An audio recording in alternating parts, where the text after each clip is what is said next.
So how does a respected, a by-the-book scholar completely transform into one of the most beloved poets of love in all of history? That is the incredible story of Mevlana Jalaluddin Rumi. And today, we're going to dive into how his life was turned upside down and how his words ended up echoing so powerfully through the centuries. Just quote, "This really says it all, doesn't it? It's this radical, wide-open invitation.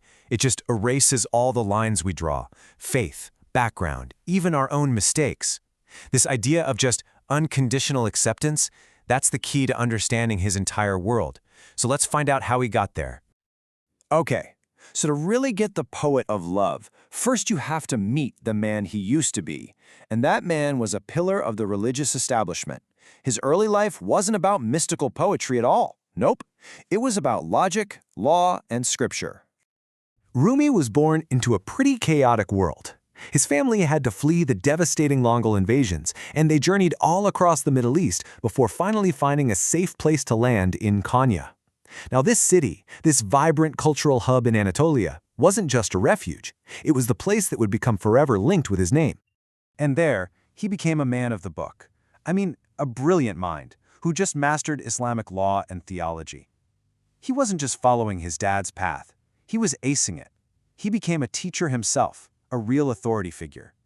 You'd think his whole life was mapped out right then and there. And then, it all changed.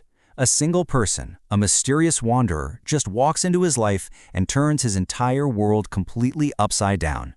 It's the moment that literally splits Rumi's life in two. Okay, if there's one year you need to remember in this story, it's this one, 1244. This is the year Rumi, the established, respected scholar, meets a wandering dervish named Shams-I Tabrizi, and from that moment on, nothing would ever be the same. And just look at this contrast. It's like we're talking about two completely different people. Before Shams, Rumi's life was all about the mind, about religious law, and he expressed himself through sermons. After Shams, his world exploded into an exploration of the heart, of divine love, and it came pouring out as passionate poetry and music. He went from a man of intellect to a man of pure spiritual fire. Their connection was earth-shattering, but it wasn't meant to last. Shams mysteriously disappeared, and it plunged Rumi into this state of unimaginable grief. But that devastation wasn't the end of the story. In fact, it was the very thing that sparked his greatest legacy. It's like all that sorrow became the ink he wrote with. The agony of separation, the deep longing for his lost friend, it all got transformed into this passionate search for the divine. This intense emotional pain just unlocked a creative floodgate inside of him.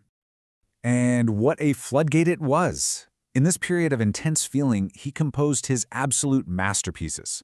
You've got the famous Masnavi, of course, but also the Divani Kabir, which is just full of these ecstatic poems. And then there are his discourses and letters, all of it capturing different sides of his incredible spiritual journey. Let's just talk about the Masnavi for a second. This wasn't just poetry for the sake of poetry. It's this massive, 6-volume spiritual epic. People sometimes call it the Persian Quran. Rumi used these amazing, captivating stories and allegories to teach really complex ideas about morality, wisdom, and how to find a deeper connection with God. So when you boil it all down, what's the central message? What makes Rumi's work still resonate so powerfully today? Well, it all comes down to this profound and pretty radical idea of universal love. And he kind of gave us a roadmap for it. It really breaks down into 3 big steps. First, embrace everybody. That's that famous come, whoever you are idea we started with. Second, seek out divine love, which he saw as the force that connects absolutely everything. And third, purify the self. Get past your own ego to reach real spiritual freedom. Rumi's influence didn't stop when he died in 1273. Actually, the way he looked at his own death was, well, it was different.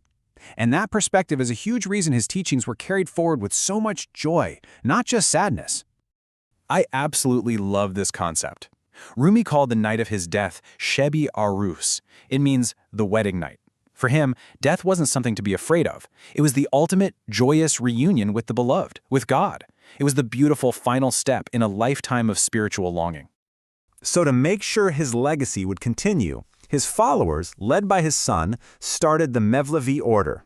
They preserved his teachings through rituals, and the most famous one, of course, is the Sema ceremony. This is where you see the whirling dervishes. Their incredible dance is a symbol of the soul's journey up to the divine. It's a living, breathing expression of Rumi's entire philosophy. So we go from this rigid, serious scholar to a universal icon of love. It's an incredible transformation. And it leaves us with a really important question, doesn't it? In our world today, which can often feel so divided, what can we really learn from an 800-year-old message that insists love and tolerance are the only true paths forward? Something to think about.